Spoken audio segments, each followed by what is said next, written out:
안녕하십니까. 오늘의 말씀을 시작하겠습니다. 아프리카의 한 마을에서는 결혼을 앞둔 처녀들을 위한 행사가 열리곤 합니다. 이때 많은 여인들을 옥수수 밭 한 고랑씩 맞게 해서 이제 거기서 제일 크고 굵은 옥수수 열매를 따오게 하는데, 제일 크고 굵은 것을 따가지고 온 자를 승리자로 정하게 되는 겁니다. 여기서 한 가지 규칙이 있다면, 옥수수를 따다가 뒤를 돌아봐도 안 되고 무조건 앞만 보고 나가야 합니다. 그리고 또 한 번 따면 그것을 버리고 다른 것을 딸 수도 없습니다. 그래서 각자가 아주 신중을 기해서 옥수수를 따게 된다는 겁니다. 이제 그러다가 시간이 흘러서 옥수수 밭으로 들어간 처녀들이 각자 자기가 딴 옥수수를 들고 나오게 되는데, 이때 한결같이 전부 풀이 죽어 있는 모습을 하고 나오게 된다는 겁니다. 그런 이유는 이제 옥수수를 따다가 이거다 싶으면 저것이 커 보이고 또 저거다 싶으면 이것이 더 좋아 보이게 된다는 겁니다. 그래서 결국 자기가 딴 것들이 전부 마음에 안 들어 속상해하게 된다는 겁니다.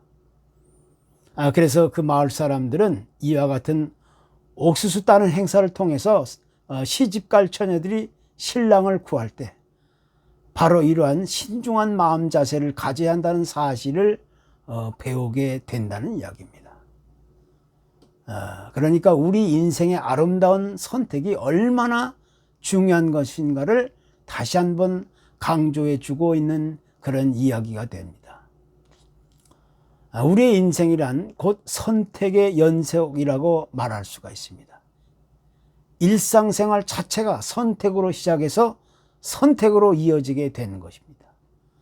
특별히 우리의 인생은 B와 D 사이의 선택이다, 이렇게 말하고 있는데, 여기서 B와 D 사이란 무엇입니까? 그것은 바로 B는 birth, D는 dead, 그 사이는 곧 C가 됩니다. C, choice. 그러니까 우리의 인생은 그 출생부터 시작해서 죽음에 올 때까지 그 사이에서 순간순간 우리는 선택에 놓여 있게 된다는 겁니다. 작은 것 하나부터 시작해서 어떤 큰 문제일까지 전부 선택으로 이어지게 된다는 겁니다. 따라서 결국에는 그 작은 선택 하나하나가 모여서 각자의 인생이 쌓이고 만들어지게 된다는 것입니다. 그러니까 오늘 나의 인생은 어제의 선택의 결과라고 이야기할 수 있게 되고, 또 지금 나의 선택은 나의 미래를 결정짓는 아주 중요한 요소가 될 수가 있는 겁니다. 그래서 우리는 매 순간순간 각자의 그 선택의 중요성을 다시 한번 강조하지 않을 수가 없게 되는 겁니다. 특별히 우리는 각자의 선택을 통해서 인생을 살아가게 되는데, 사람들마다 아무리 지혜롭고 또 슬기롭고 현명한 선택을 하며 세상을 살아간다 할지라도 거기에는 늘 실수와 착각과 후회가 따르기 마련인 것입니다. 왜냐하면 우리의 인생에는 늘 한계가 있기 마련이고, 또 우리의 인생이란 내 의지와 계획대로만 되는 것이 아니기 때문입니다. 그래서 우리가 성령의 교훈을 빌린다면, 누구든지 지혜가 부족하거든 모든 사람에게 후히 주시고 꾸짖지 아니하시는 하나님께 구하라 그리하면 주시리라, 이런 말씀을 마음에 새기게 된 겁니다. 우리는 그런 것을 가리켜서 아름다운 믿음의 선택이다, 이렇게 말하게 되는 겁니다. 이 아름다운 믿음의 선택이야말로 우리 인간의 한계에 머무르지 않고 그것을 뛰어넘어 영원한 하나님의 나라를 바라볼 수 있게 하는 인생의 소중한 보석이라고도 말할 수가 있습니다. 그래서 이런 믿음의 선택이 우리 인생의 출발점이 되고 기초가 될 때 비로소 그 사람은 아름다운 인생을 꿈꾸며 만들어갈 수 있게 되는 겁니다. 오늘 성경은 바로 이러한 아름다운 믿음의 선택에 대한 이야기를 우리에게 소개해 주고 있습니다.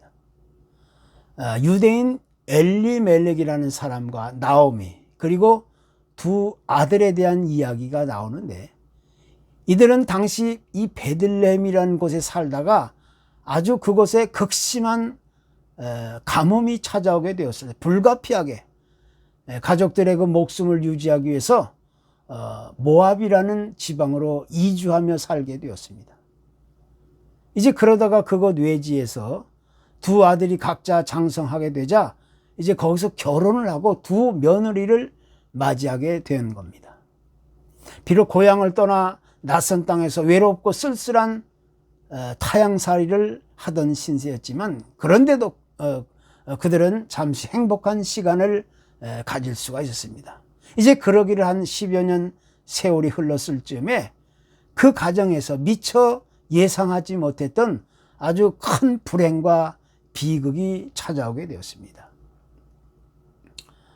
어느 날 이 집의 가장이 세상을 갑자기 떠나게 되었는데, 그로부터 얼마 안 있어 또 두 아들도 차례차례 죽음을 맛보게 되는 참으로 비극적이고 비참한 그런 운명이 시작되었습니다. 이 가정에 있어서 이보다 더 크고 비참한 상황이 또 어디 있겠습니까? 그러니까 이 가정에는 나옴이라는 시어머니와 이제 두 외국인 며느리만 달랑 남는 신세가 된 겁니다. 참으로 무엇 할 말이 없는 그런 가혹한 삶이 시작된 겁니다. 시어머니 나오미는 이제 여자 셋이서 가정을 이루며 살아갈 생각, 눈앞이 캄캄 아무것도 할 수 없는 그런 최악의 지경에까지 이르게 되었습니다.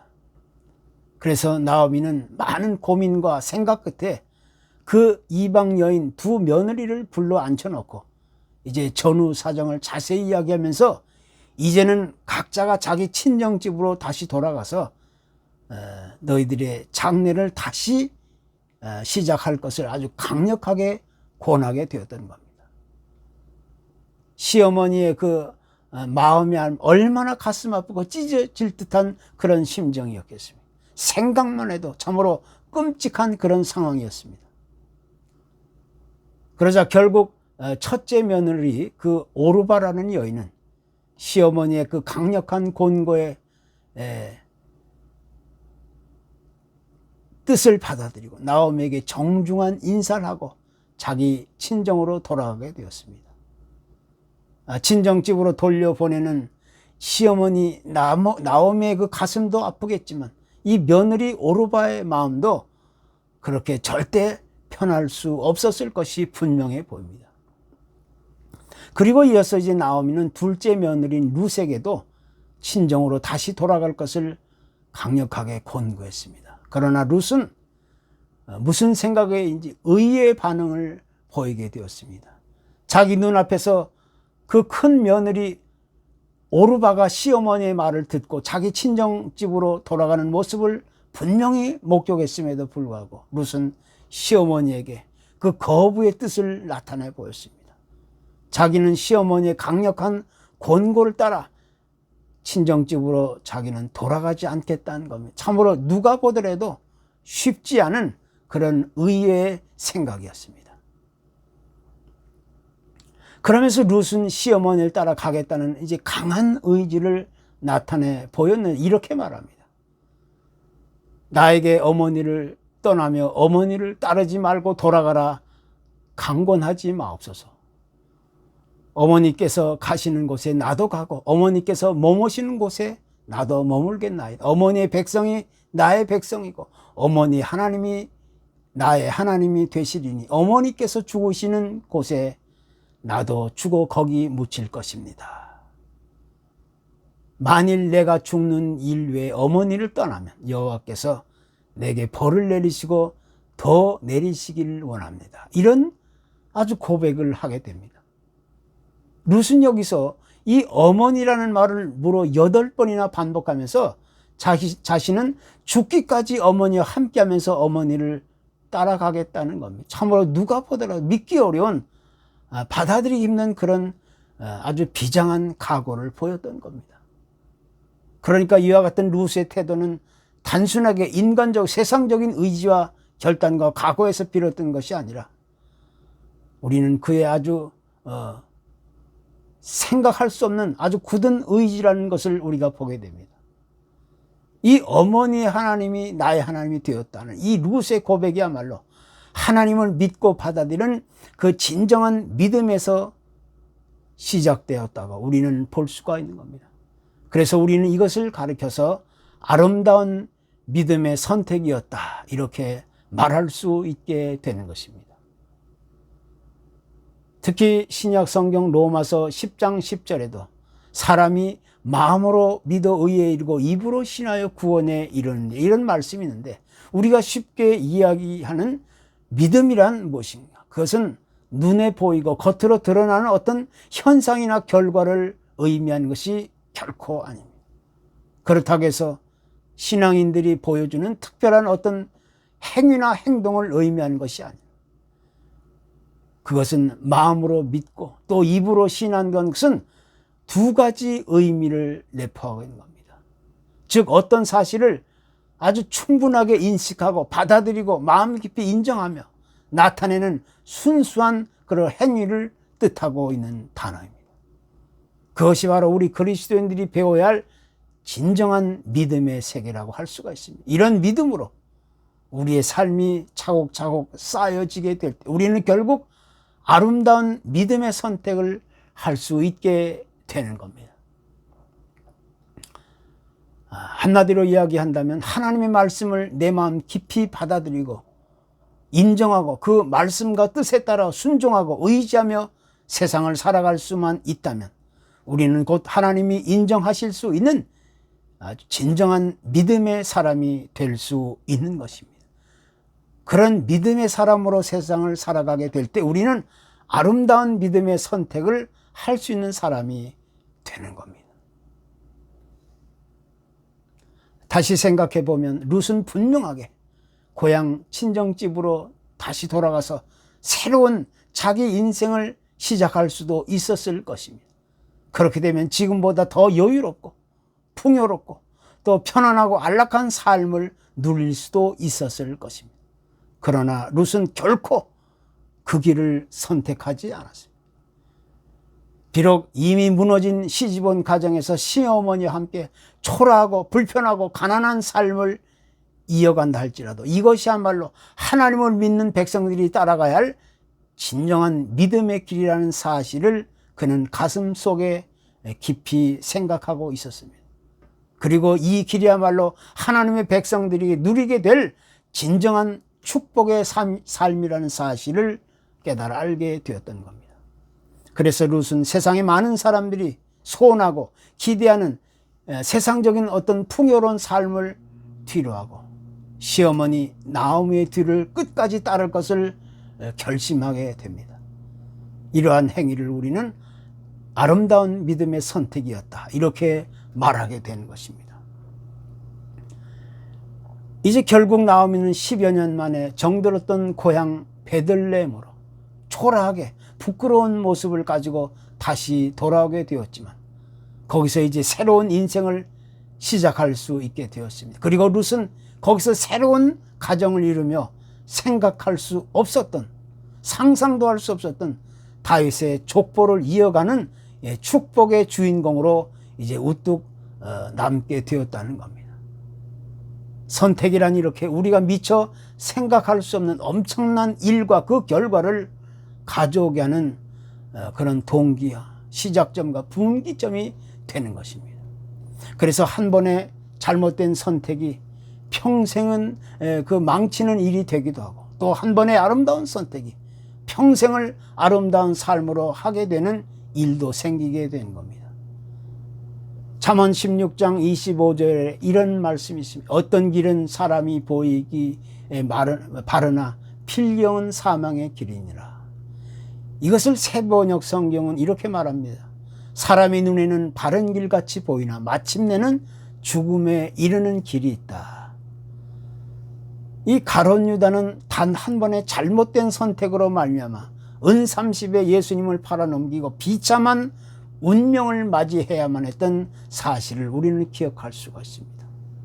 또 예수님이 십자가에 처형 당하시던 그 순간에 옆에 있었던 한 강도는 예수님을 모욕하고 거부하다가 아주 부끄러운 모습으로 세상을 떠나게 되었습니다. 그러나 한 강도는 죽음 직전에 올바른 믿음의 선택으로 말미암아 주님과 함께 할 수 있는 그런 영광스러운 죽음을 맞이할 수 있게 되었던 사실을 우리가 또 기억할 수가 있는 거예요. 우리가 선택의 기로에 서게 되었을 때 선뜻 결정을 하지 못하는 이유 중에 하나는 그 선택한 길의 마지막 끝을 우리가 알 수 없다는 이유 때문입니다.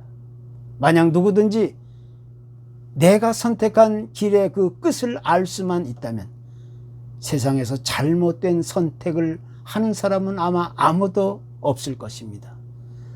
그렇지만 우리의 인생은 누구에게나 내 인생의 길이 처음 가는 길이 되는 것이고 그것도 단 한 번뿐이라는 사실을 우리가 기억할 필요가 있는 겁니다.